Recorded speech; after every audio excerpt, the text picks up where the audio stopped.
And we're on. Hi, everyone. Welcome back to season 4 of Black.Queer.Alive. I am Mimi Tempestt, and I'm here with Madison McCartha. Hi, Madison. Oh, Madison disappeared into the void. Oh, he's back. He's back. Oh, okay. You're back. Hi, Madison. Hi, hello.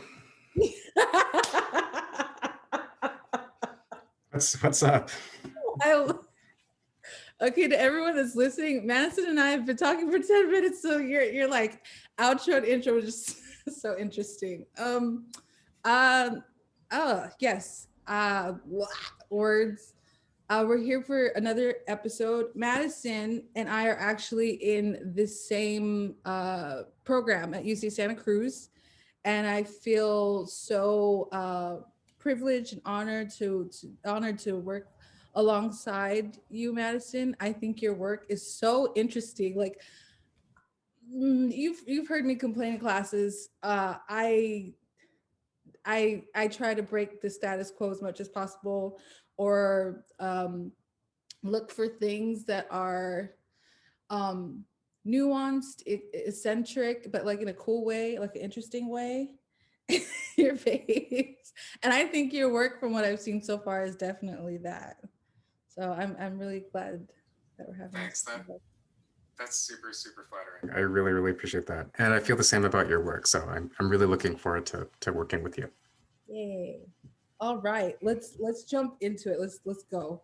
Um, what's your age? What are you passionate about, and what motivates you, Madison? I'm 29, and so I'm passionate about. I mean, I'm pretty much just passionate about poetry. It sounds really cheesy, but I remember um, when I was in my master's program, somebody asked me what I was doing. I'm like, well, I just write poetry. And they were like, that's it? Like anything else? And I was like, no, that was sort of sort of a big thing for me. But yeah, so that's pretty much it. How long have you been passionate about poetry? Like when what was the moment where you're like that? Or who is the author that you read that you're like, you know what, I could do that. I want to do that. I think that it was well, it's sort of hard to say. I mean, I think that when I first read poetry, I was in college. I didn't, I was never a big reader growing up. But so I didn't really like read until college, not really. And then Never guessed that. I would never guess it about you. yeah, well, I don't know. I mean, I don't know. It's a whole story, but so I read in college, and then I remember I just read this poem by Robert Creeley called "The Tunnel." It's a super tiny poem, but I don't know. Well, I don't know. Maybe I can find it. Do you want me to show you the poem? Okay, let's see. Okay, we're on Zoom, so it's gonna take a second, but See, it's funny because most poets, they're like, when I was 12, I read I like know. news. And then it's that most Black poets, that's like their story. Um, or I read Gwendolyn Brooks, and so it's interesting that you came into poetry later in life. Yeah. I mean, yeah, I mean, I guess I just never, to be honest, like I really wanted to make movies, and I Mm. really wanted, and I really wanted to, for a while, I wanted to write horror stories. I wanted to be a horror writer. And so, which was nice because it meant that, like, I don't know, it really took the stakes off of, it made everything feel a little bit more low stakes because I felt like what I was doing, I enjoyed, but I knew that it wasn't like super highbrow. So when I came to poetry, I was super open, and I didn't feel protective over like what I wanted to do or what I wanted to be as a poet when I first read it. So I think that was actually really good in retrospect. But um, yeah, but so I think somebody just recommended I read this poet during that time in college, and so anyway, this is the poem. It's "The Tunnel" by Robert Creeley. Tonight, nothing is long enough. Time isn't. Were there a fire, it would burn now. Were there a heaven, I would have gone long ago. I think that light is the final image, but time reoccurs, love, and an echo. A time passes, love in the dark. And it's just, I don't know. I mean, I don't know your listeners or like what their deal is with poetry or what their, but it's like super, super tiny, like really tiny lines and super simple.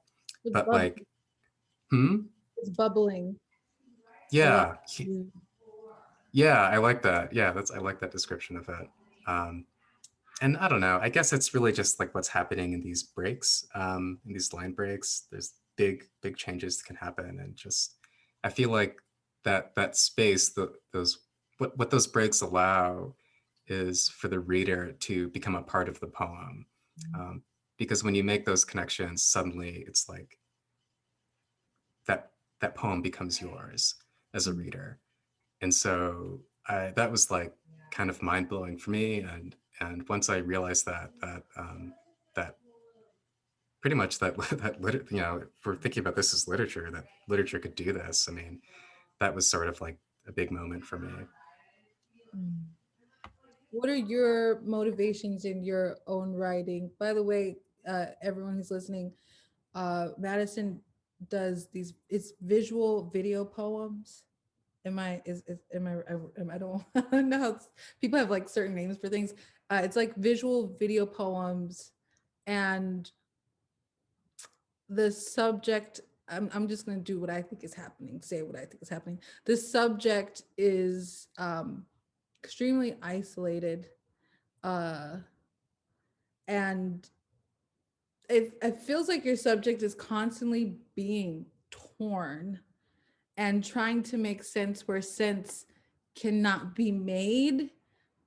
And it's subject but both object, and there's like a military undercurrent that's going on at the same time. I don't know if I'm saying it's what I feel is going. And there's like this military-esque, I think you did something about what was it? What was it, Madison?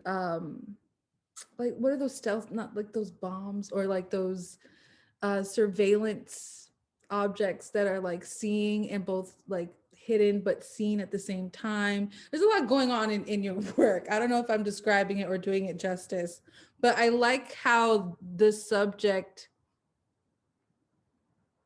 You're talking about drones, like military drones, or Yes, the drones. There you go. There you go. It's a surveyor, but also being seen, but also being like just torn apart. I just feel like the subject in those pieces are constantly being torn apart and having to like reassemble themselves constantly. It's both object and subject happening at the same time. I don't know. That's where I feel is happening. Words are hard for me right now. But tell me what motivates your work. Yeah, that's a really good question. I like the way you, thank you. I really appreciate that reading. And that really resonates that there's something, somehow the speakers in the poem are something between subject and object. I mean, that feels super um, right to say. But yeah, what motivates it? I don't know. That's kind of a good question, because I guess I'm still figuring that out. Mhm. I think that initially, when I don't know if I can say that either.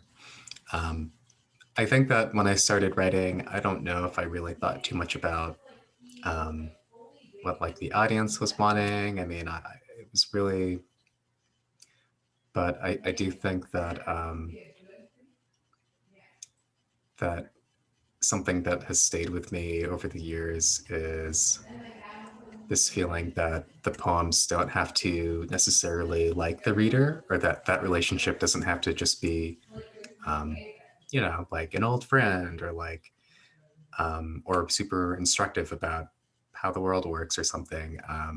It like that the poems can be really um, persnickety with the reader, Mhm. or that maybe there's something. there's something about the relationship between the reader looking at the poem and what that expectation is of the poem's body that is really really important to me.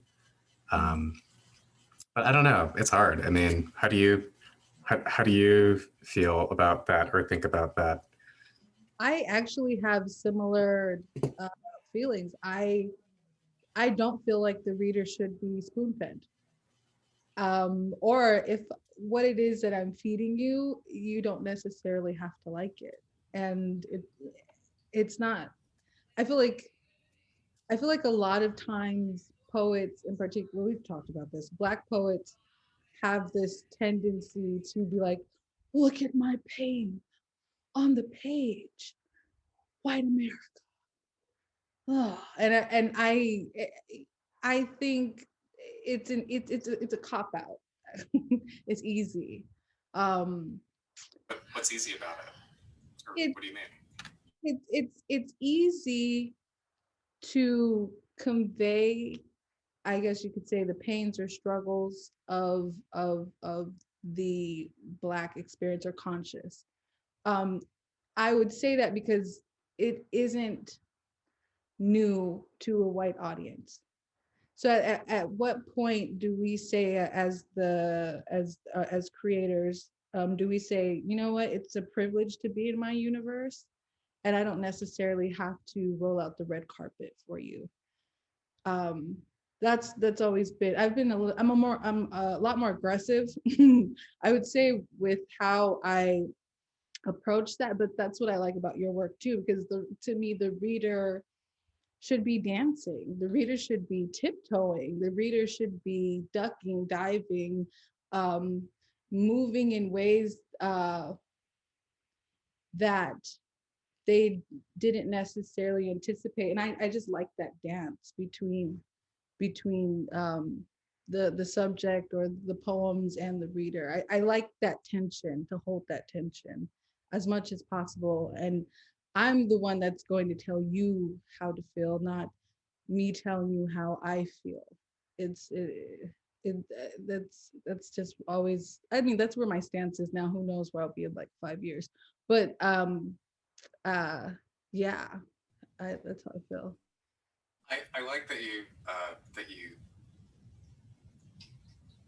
well I think what I part of what I like is that I agree with you in many ways, and I but I also think that um,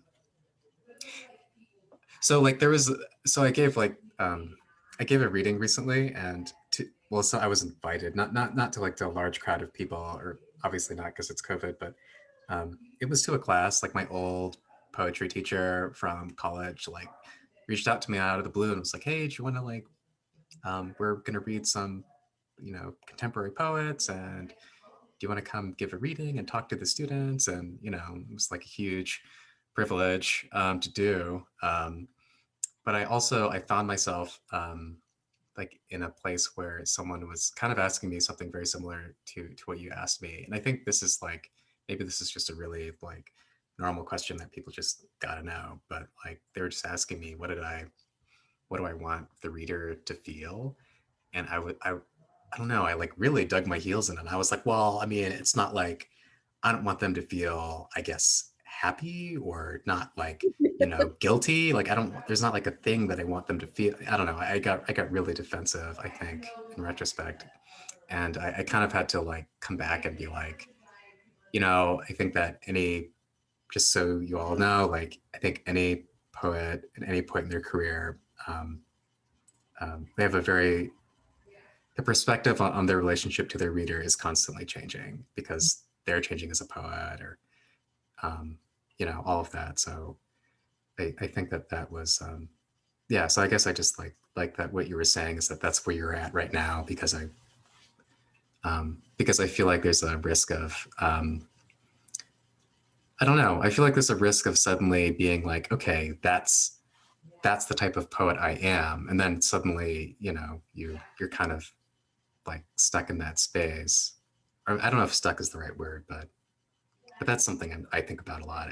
So I, yeah. I don't want my readers to feel. I want them to move. move constant.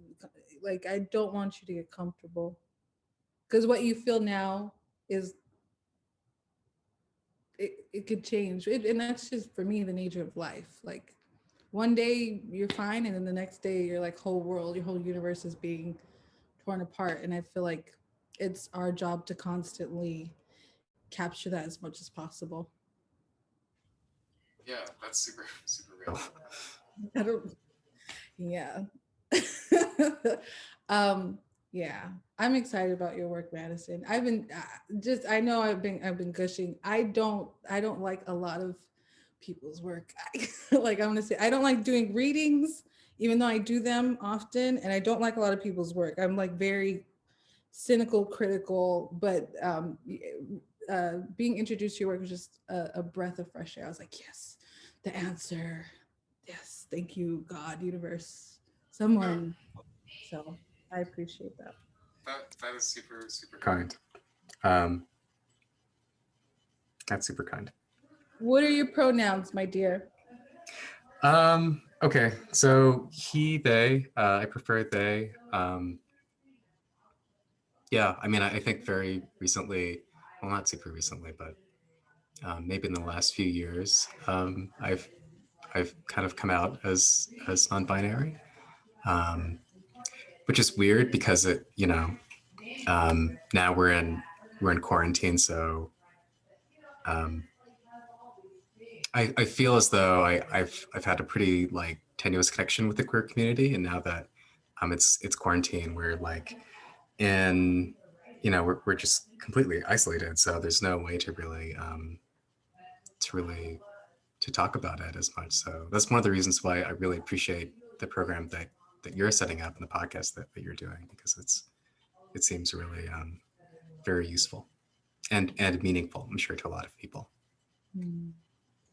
If you feel comfortable, and tell me about, I mean, how you express your gender, and how do you sexually identify, or how you expressed your non-binary experience.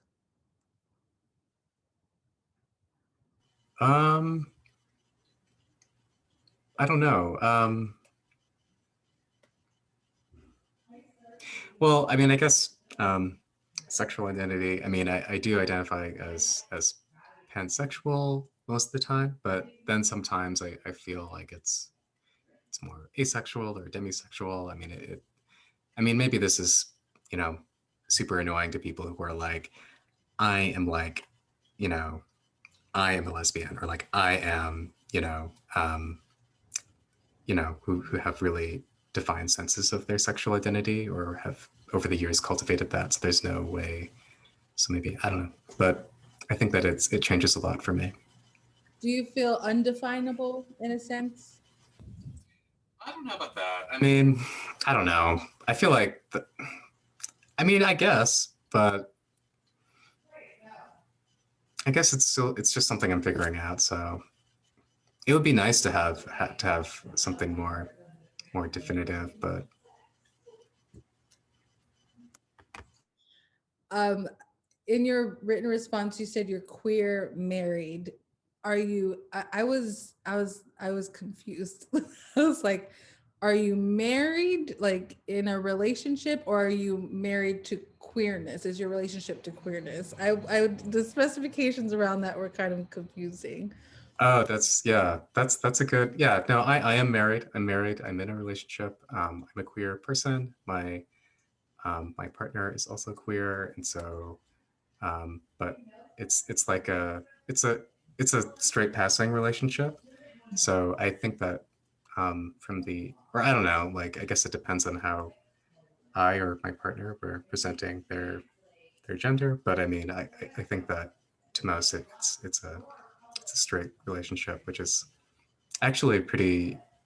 It's sort of a challenge sometimes because I feel as though like if I'm in, say, a room full of all straight people, it's like um, there are certain performances that I feel like I'm expected to put on, and if I don't, suddenly they're like, "Wait, aren't you married to this person?" Like I don't know how to explain it, but like if I don't perform as like a masculine heterosexual man, then suddenly it feels like somehow the relationship is under question. Um, I mean, maybe that's I don't know how real that is, but that's sort of the feeling I have in certain spaces. Um, but um, but yeah, it's super positive. So I mean, honestly, my partner is really the one who sort of gave me permission to to be open and to come out and to be to be out. So that yeah, it means a lot to me. Hmm. How long have you been married? Um, for 2 years, although, or I guess three now. It's 2021, but we've been together like for like eight years now. So Hmm. That's nice. That's cool. Congratulations. thank you. Where do you find home, Madison? So I don't know. So I'm from California. I grew up in San Diego, and then I went to college in this super tiny liberal arts school in the Midwest. And afterwards, I stayed in the Midwest in Milwaukee for most of that time. Um, and so, I've been in the Midwest for 10 years, and I'm just now coming back to California. Um, Except, like California is huge, so it's like a totally different culture and different space than where I grew up. Most Uh, definitely. Mm, um, yep. okay, go. No. That's it. I guess. Yeah. What, I mean, do you think you're ever going to go back to the Midwest? Like, what is it about the Midwest that makes it feel um, encompassing? Yeah. I don't know. I mean, I have some now. I have some family out there, and I made close connections there. But also, I don't know. I think that uh, at least Milwaukee definitely has a really strong sense of, as a city, has a strong sense of identity and a strong sense of community. I mean, people like, I don't know, people really love Milwaukee in a way that people from San Diego like really don't. I mean, people like San Diego, but they don't like the city. They more like the space. They like, you know, um, they just, I mean, they think it's beautiful, and it is, whatever. But like, it's not. I never sense that. I've never sensed that San Diego or people who live in San Diego have a strong sense of community with their city, because it's super spread out, and it's also, I mean, not to, I'm not to get on a high horse about that, but it's spread out, and like people are all transplants, and there's no, you know, I've just never got a sense that people love that city the way they might love Los Angeles or San Francisco or um, even, Milwaukee. But yeah, but the Midwest. Um, I guess like the other thing I would say, and this is so I do sort of like seasons. So Mm. it's not necessarily something specific to Milwaukee, but yeah, that's something I miss. It's yeah, I feel like I'm moving out of the out of the range of the question, but It's okay. yeah.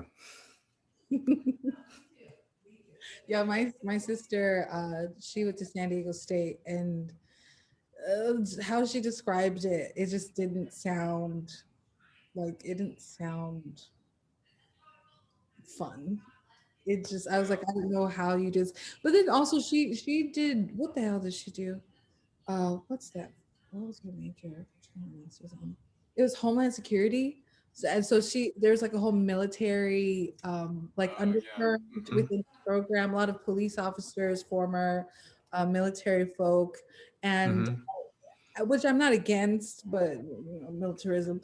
Um, but how she described it was just very, yeah, it was very heteronormative. And I just the way that she described things, I knew I wouldn't be able to survive there. You know, I've always been an LA kid, so San Diego was like never the place. Uh, mm, yeah. No, like no offense to San Diego, but it was. No, none taken. Are you searching for anything? Yeah, I don't know. I mean, that's yeah, I don't know. That's a big question. I mean, I think that my I don't know. I mean, I guess like my whole thing is that I think that the work, even within my field, the work I'm doing is pretty not that it's like niche, but it's um I just know that there aren't very many people who think about the medium that I'm working in the way that I do, or that it's not universal. It's not a universal perspective. And so, yeah, I mean, for me, like all I'm trying to do is just like make a space for myself, like as an artist. And so as like being in a PhD program, it really helps. Um, so like I guess the ploy of being in the PhD is that, you know, you're not just, um, you know, writing your way into these other conversations that people have been having about the medium or about the topic, but it's like you're also finding other people who are sort of a part of this type of conversation, which also becomes your community. So that's, I think, like trying to legitimate that space is sort of maybe, I mean, at least right now, that's something that I'm really Okay. thinking a lot about. Mm, mm. Where do you see yourself, or have you ever seen yourself in media? In you had a response. I can't remember what your response was. Oh, you said the last man. Oh yeah, thank you. Sorry, I totally cut you off. But yeah, like that's yeah. Thank you for bringing it there. Yeah. Um, so this is very recent, but last year I just saw this movie called The Last Angel of History, which is by a filmmaker named John Acampra. But it came out like 1996, but it's so it's like one of the first like Afrofuturist films, but it's also it like resonated in a lot on a lot of levels for me. For one of the oh, maybe I should explain what it's about. So Yeah, I haven't seen it yeah, yet. Okay, okay, cut you off. okay. No, so pretty much the central character, the narrator, uh, is sort of like a they describe themselves as a data thief who's sort of going back in time to sort of understand the archive of our present, of like for them, the 20th century. But what they're doing is pretty much, they're sort of tracing they're tracing like an Afrofuturist lineage. So um, in pulling out some of the materials, they also, um, the film sort of stages it as a series of interviews. So it's not just footage, but it's people who, some are scholars, some are just artists or people from the time that are just um, talking about, well, they're not, I don't know if they're talking about Afrofuturism because it's not quite a thing yet, but one of the important topics that they touch on is house music. Mhm. Um, and so the director interviews people who are part of that scene. Um, and so house music began in a few different cities, partially in New York, partially in Detroit. And there was this, I don't remember which city in the UK, but there are just really specific places that it came out of. And one of the key places was Detroit, um, key for the film, but also important for me because that's actually, so so I grew up in San Diego, but I was born in Detroit, and most of my family is from Detroit. So they all transplanted. They all moved to San Diego. But my dad was, I don't know if he is anymore. I don't think he would say that he was, but he was really into house music growing up. So that's like music that I grew up with. And so, um, and so like watching this movie was sort of like kind of uncovering this archive that actually intertwines with my own history, where so like the history of the movie like mixes with my own history, but also it's not just, they're not just talking about techno music, but they're also talking about or house or techno music. They're also talking about um, the, the relationship between Blackness and technology, um, and Blackness and forms of mediation.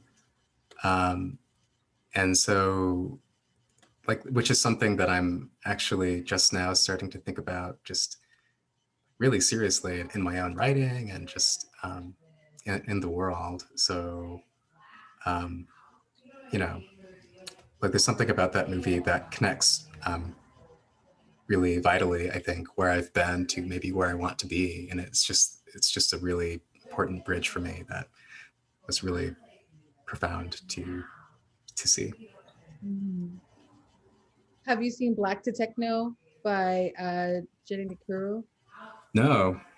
Yeah, I'll send that to you, that link. It's on YouTube, but it's a film that explores the history of techno music, of technology. It's similar to a lot of the things we're talking about right now. It's a good documentary, but it's also like collaged. It's very Hmm. interesting. Who are your favorite house artists? Um,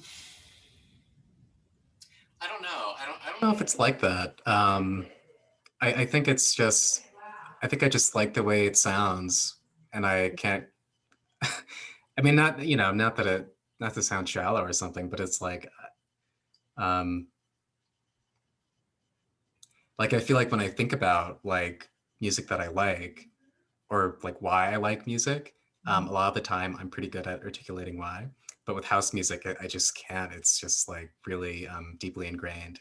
Um, like anything that sounds like house, I'm like immediately, um, yeah, really drawn to. So, Mm, yeah, in Los Angeles when I was, it's like baby queer running the streets like a little hood rat.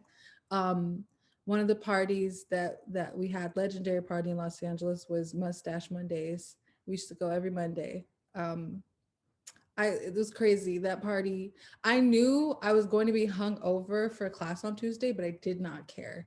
I just needed that space.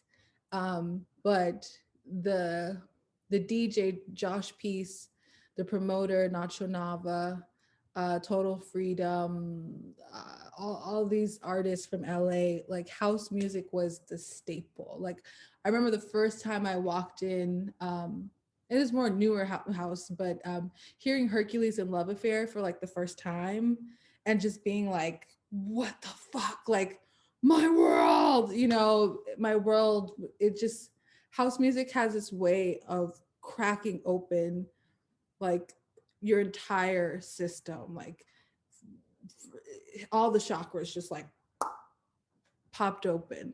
So I have, yeah, house, it's just, it's soul music, but on like a different level. It does something. So I like that you like house music. I would have never guessed that. I've yeah, never guessed that. no, that's awesome. I didn't know that house was so big in LA, so that's great. And I like Hercules and Love Affair actually. So that's, yeah. Yeah, underground LA. Not so much the popular shit, but the underground scene, a lot of it was all house music and techno music. Mm. Who's the first person?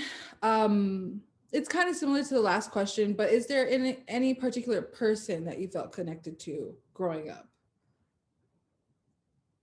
Like in my family or like? Family, media, a poem, a story, an author, cartoon, anything. Um, yeah, I don't know. I mean, I don't know. I feel like I have like one of those personalities where um, I, I feel like if there are strong personalities like in my space, I feel like immediately I'm often just drawn to people. So not be, you know, I think that I'm just really sensitive. That's really all I'm saying. So, you know, so I feel like I pick up on other people's vibes pretty easily. So it's hard to say in terms of people I grew up with. But uh, I would say that um,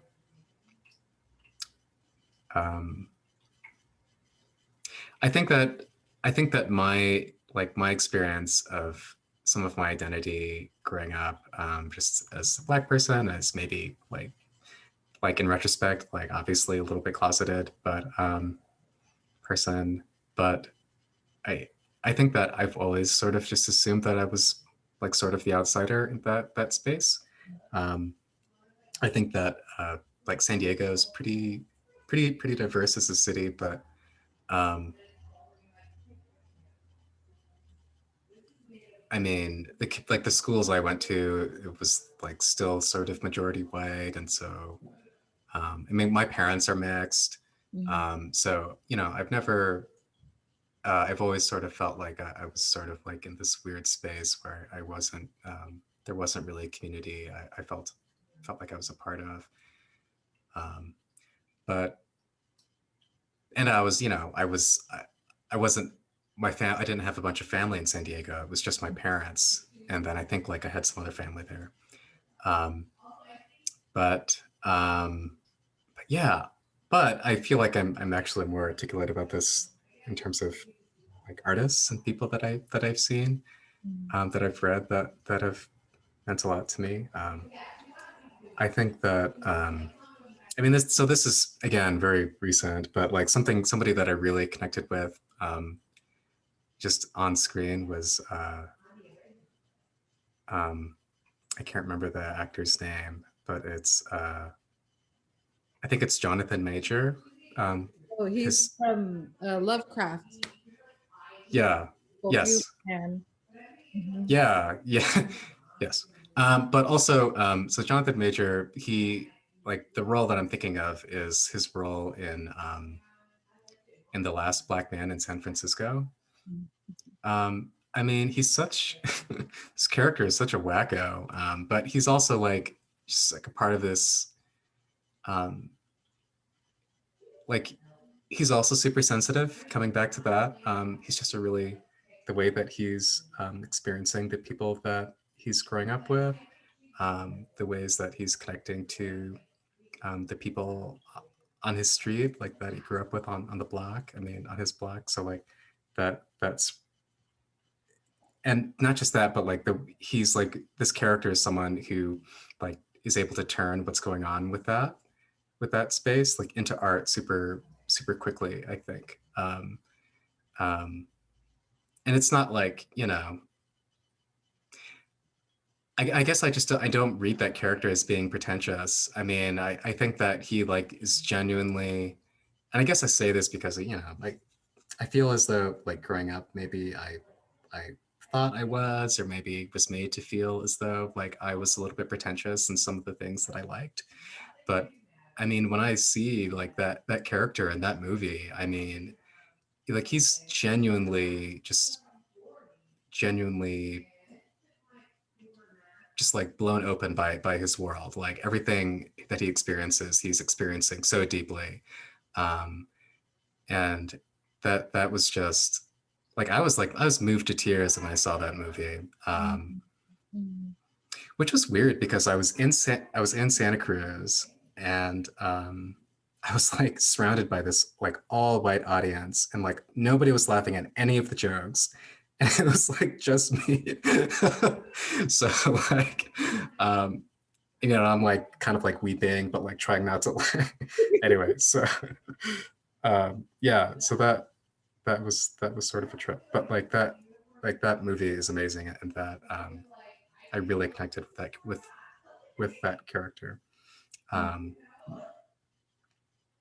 am I talking too much? Like, do I have more time? What's our time like? There is no time, but if there's time for you, you let me know. I like I said, I let people free, free, free. I just let people be themselves and express themselves. Tell me, I'm curious. This is like more of a me question than like for Black.Queer.Alive. But tell me what it's like to be an only child, Yeah. if you have time. Oh my god. Yeah, no, that's like a whole. I mean, so that's what's strange about that is that so I grew up as an only child, but now I have a brother. Oh, So my parents, they're remarried. And right as I was leaving high school, like my mom had another boy. And we're relatively close now. I mean, I feel like very uncly, just because the age gap is so big. Um, but because of that, I don't really. I mean, he's my brother, but it's not like, I didn't like grow up with someone who was like right in my age group, so like that. Um, so it was more like, yeah, yeah. So yeah, I don't really know. I mean, it's kind of hard to say, but it's like, but I would say that there are people that I've met where I'm like, yeah, like you are my sister, or like you're pretty much like my brother, and I'm always going to be, you know, like there for you. Like you're like my people. Like I'm not, um, that will never change. But yeah. I'm always curious about, well, people who grew up as only children or like someone in your circumstance. There's five of us. I'm the oldest of five. So that Wow. it's like three, it was three.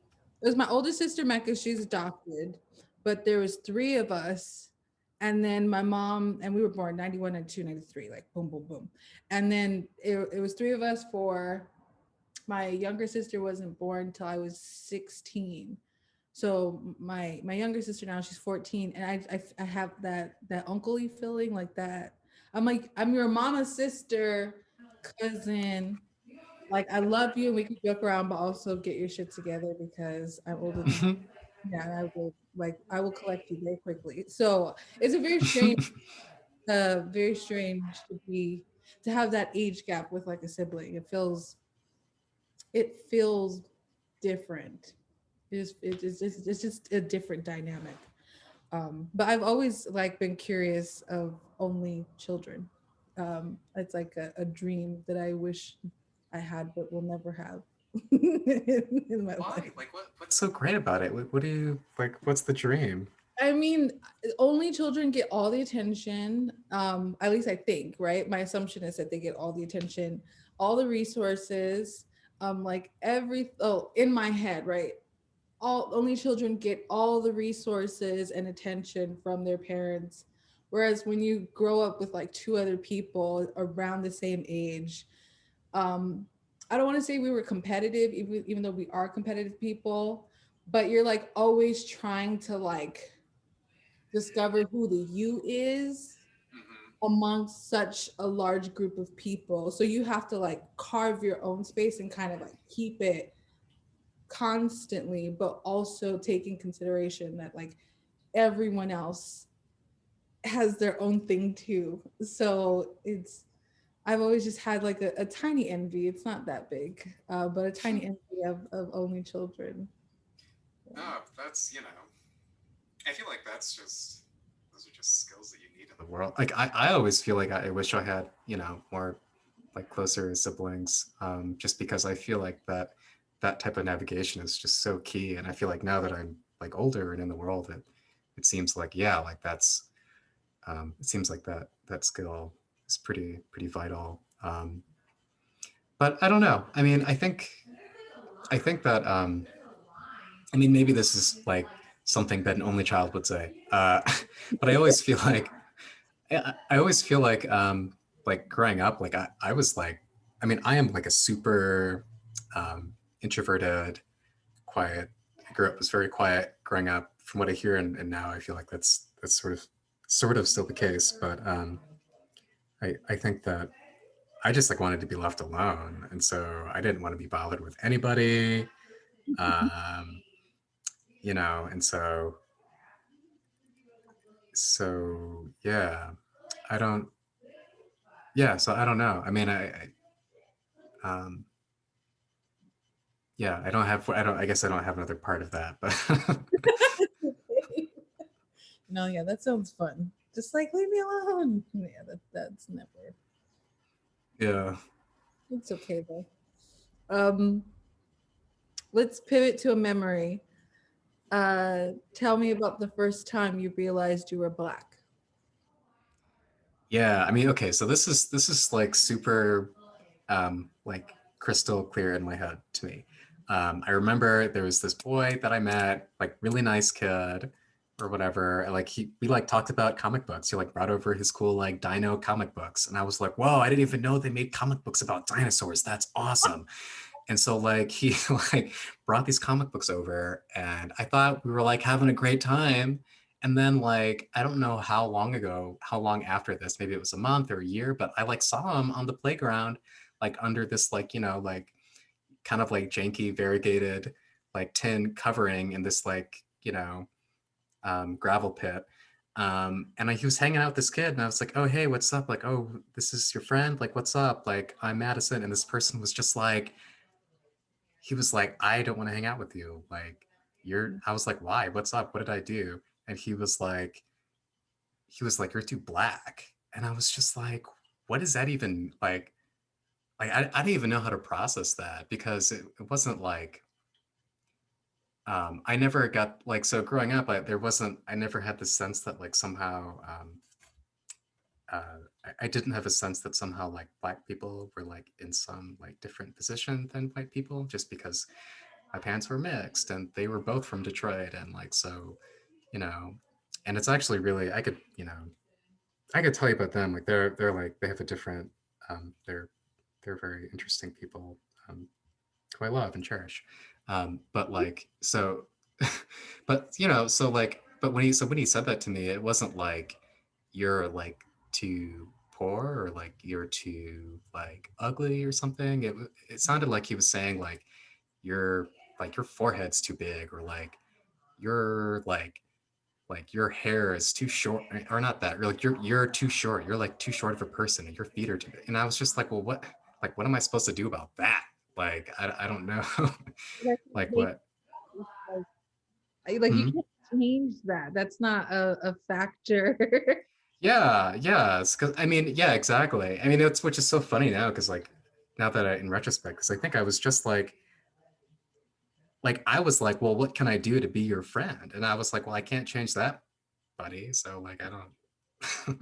Um, So how did anyway, you deal with that?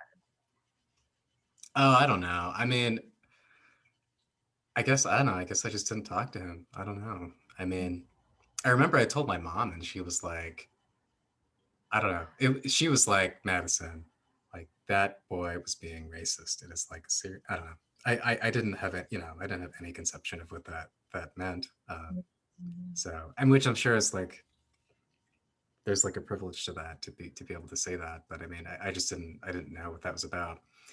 Um, and so Well, it's yeah. interesting. A lot of people who have that answer, who respond uh, to that question is, a lot of people are just like, I was raised in like an all Black community, so like this concept of whiteness isn't even like a thing until you engage with whiteness. Then you're Mm. like, oh, they have this way of existing. that isn't even real for me. So it's a very interesting. I mean, I feel like it's an honest, accurate answer. Yeah. And it's especially weird too because you had a previous interaction that was positive with that same kid. Yeah. Right? Yeah. So I don't know. It Hmm. does. Yeah. So um yeah. I mean, something I would say, and I don't know what LA is like. I mean, I do because it's pretty proximal, but like growing up, I got the sense that people who were living in San Diego, especially like a lot of the white kids, it was like they had been there for a long time, and so and also their parents were just super old. I was like, how are your parents this old? Like, what? Like, when did they have you? Like, what were they doing? So like, um, so that was like, so that was something I noticed, like when I started like making friends later on and going to people's houses. But uh, I mean, like friends, like people that I would meet that I wasn't super close with, and then suddenly I'm like in their world, and I'm like, oh, this is super different. This is, So anyway, um, yeah. What's the question? A memory of when you realized you were black. Okay, yeah. No, that's that. I mean, honestly, like I feel like you know, I feel like I had like no idea what that even meant. I mean, I knew what that was about. Like I got that there was like, you know, like there were some I was like, okay, so like there are like these like jazz is like or like hip hop and rap music, that's like what I'm supposed to like, you know, but like it didn't, it didn't really hit me until I moved to the Midwest and I was living in Milwaukee and just like seeing like these neighborhoods where it was like and like someone had explained to me like, oh, like there was this thing called redlining, and I was like, what, redlining? And so like just actually seeing like how that was affecting these communities, it was just like super The systemic reality of it. yeah, that's what I mean. Yeah, it was just, yeah. So because Mm. like my parents didn't know, I don't think they even really knew. Maybe they knew what it was, they just didn't talk about it. But I never, like, whenever I talk to them about it, they're like, oh, like, I don't know, I don't think they're like, Even though they're from yeah, Detroit. I don't, well, okay, so they're from Detroit, and like uh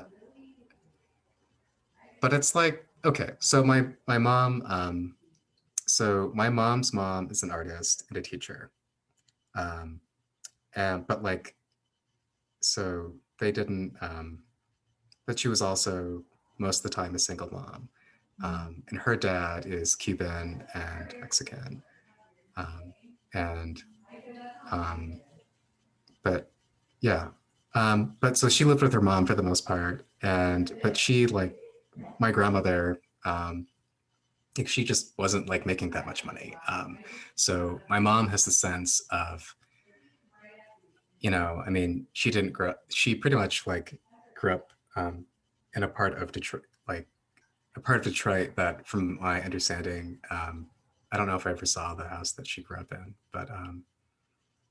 um, but was like just,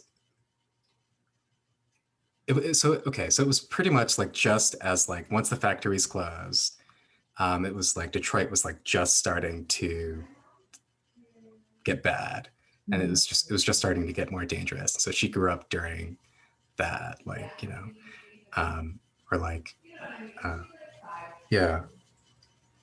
I mean, for her, like when she talks about like growing up in Detroit, she's always like, yeah, I grew up in the projects, and like that's just like, that was just my life. And so, um, but she's also like in San Diego, and like when people saw her, when I talked to people who saw her, they never, like, you would never get that sense from her. Mm. Um, I mean, I'm sure there are people who are like, okay, I have a sense of maybe where you're coming from, like other Black people like that she knew, or it was like they got it. But like, anyway, she doesn't like, she obviously doesn't try to, she doesn't try to present that way. So but I feel like I'm kind of mixing this up a little bit in But terms of what how I'm talking about it. I'm hearing is that, and I'm processing and hearing that your mom grew up in an environment where the whole idea of blackness wasn't really articulated in a way that we would articulate it today. It was just more of her experience of growing up in the projects. Yeah. That's what I heard. Right, right. But she's, yeah, exactly. But she's also like this white woman. Well, I mean, mixed, right? She's mixed, but like I mean, the way she presents, like her, she's passing. That's really it. But like by contrast, my dad like grew up in an all black community, but his parents were both um, like both black, but also both police officers in Detroit. Yeah, conservative. Yeah, that's like more of a conservative like mindset, I would assume. Yeah, and like so and that was like the job that they got after. So my granddad, he used to be he like worked he worked in the factories, but he I don't know which one, but like he worked in the factory. I mean, so he worked there, and then like his job after that. I mean, after that, I think he like I mean, I need to like, this is, I should ask him about it, but I know that he was also in the army. And then like at some point between the factory and the army and the factory was closing down, I know that he ended up being a police officer. And so, um, but I guess what I'm saying is that like between all those things, like my dad, I know like grew up a lot more comfortable. And like, I mean, I don't know that he was, I mean, I get the impression that like he sort of came from like a place of privilege, Mhm. but my mother did not. But like my dad's black, my mom's white, pretty much, and so like it's like somehow like growing up, like those were like that's sort of what I saw, and I never got like a sense that that race was tied to class in the way that I think a lot of people like might intuitively see have seen around them. Um, My yeah. No, no, your story really resonates with me. My mom is also Mexican. My dad's black, so there. And my dad grew up in the projects. My mom grew up more of like in a working class environment, but she was raised by Mexican people. Like my upbringing is very traditionally Mexican. But it is interesting when you come from, there's so many like factors and determiners of race, class, um, being, I guess you could say, mixed, that would impede on someone not communicating the fullness or not even understanding their own sense of blackness, because there's so many factors that are constantly pulling against black, right? As Yeah. a, black, but black is in itself is its own construct, and we're creating it as we're talking right now. So I could see how all those factors played into that one moment with that kid, or like that one conversation with your parents, because they're like, oh, this is just life. This isn't um like, how do you communicate that to a child if your own ideas of blackness aren't fully formulated? So I see where you're coming from. Yeah, yeah. Yeah. Me and my brother always have this joke, that we taught our mom more about blackness than she taught us about blackness, because when you're raised in another culture, there's so many things, so many markers, so many things that are just like miscommunicated. And I, we, it's like our job almost to like excavate and discover what that means to us in a sense. Yeah. Let's Yeah. pivot. Let's pivot to another memory. Tell me about the first time you realized you were queer. Jeez. There's the Midwest coming up there. So, yeah, I don't know. I mean, I think I, um, I mean, I think that, like the most concrete moment for me was, so I had this really distinct memory of like this is, I don't know how many years ago, this is years ago, but I did this reading somewhere. And I remember like at this reading, like after we did the reading, it was like at this university. And so um, I remember like that somebody that was on faculty there, like a junior faculty or something like that. Um, so like, you know, close to my age. But like, so I remember just being like super attracted to them and just having like really strong like butterfly feelings, like really like in a way that like I hadn't in a long time. So it was like very clear to me what was happening, but I didn't really know. Actually, I don't know if that's true. I think that at the time I was just like, yeah, like I really like this person. Like this person is dope. Like I really like talking to them. Um, but then like I remember just as simply as I was like, oh, I'm not gonna see this person again. Like this is like I was like realizing like what I was experiencing, which is just like a straight up crush, right? But like Like what I want. yeah, right. So but like it was like yeah, it was just like a really strong moment for me. And I didn't like really talk about it, but like I knew that like, yeah, like I'm really attracted to this person, but I don't really know like probably never gonna like I'm not gonna come back to this place. So I guess that's just that. That'll just never come up again. Try. But okay. Okay. Well, thanks for asking me. Thanks for asking me about that. I really appreciate that. How do you experience love, Madison? I think that this is gonna sound super hokey, but or hokey in a way, but I think that like the most powerful sense of love I have is from poetry. Like poetry is like really that's like the strongest sense of love um, that I can articulate. Um, I mean, it's just like when shit's really bad, it's like, well, I always have poetry. I mean, it like I don't know if I can. Um, yeah, I That's, mean, so this is, huh? go ahead. Go ahead. I'm sorry. Okay. Did you want to ask a question or? I was just gonna say that's a real ass answer.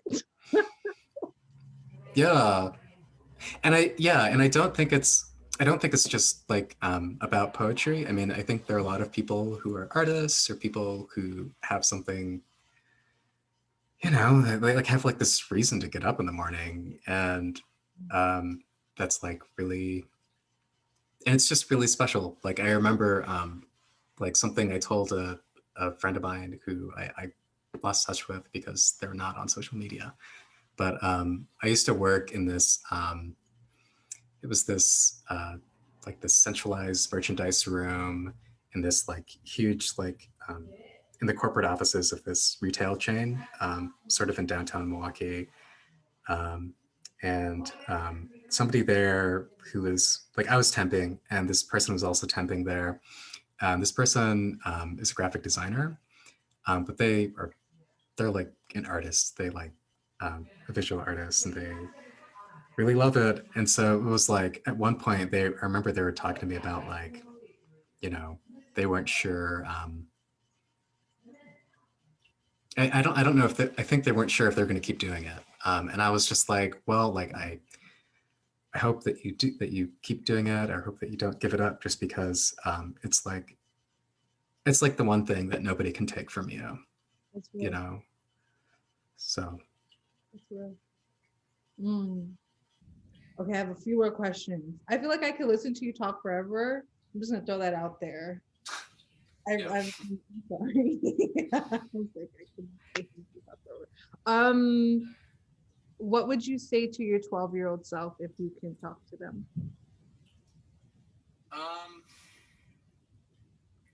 I guess I would say like, yeah, I don't know. I have no idea. I mean, but the only thing that, yeah, I think what feels most true to me would be to tell 12-year-old Madison to like, just like not, not give a shit as much about what people think about you, and to really just be okay, like being your weird introverted self. It's all good.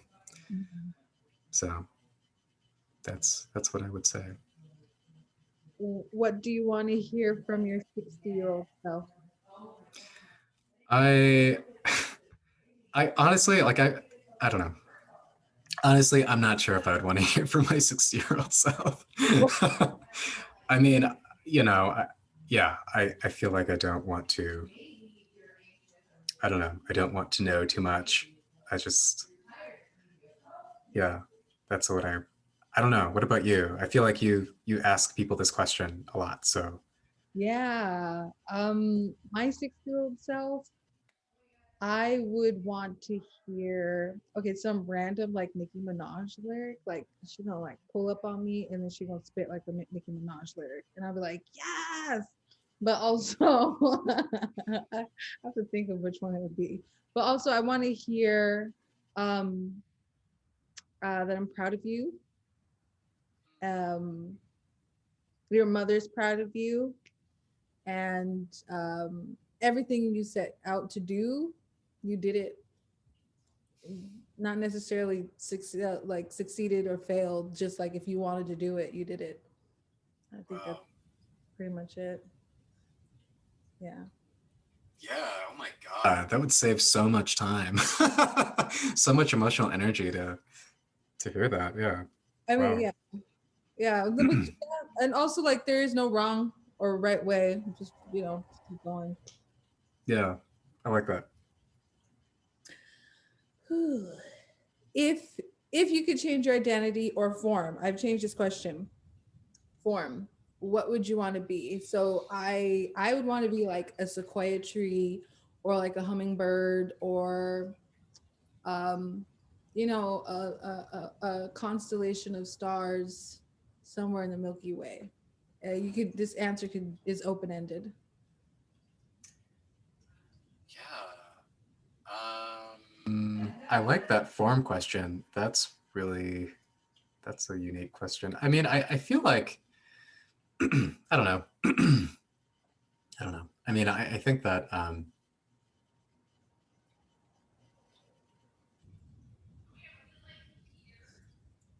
yeah, I don't know. I mean, I wish I could just like, if there was like a genie or something was asking me this, like I would like, I would just want to reserve the right to change forms. I Mm, don't know if I, you know, I don't know if I'd want to like, go from one static body to another static body. I mean, I don't know. sounds like you want to be a shapeshifter.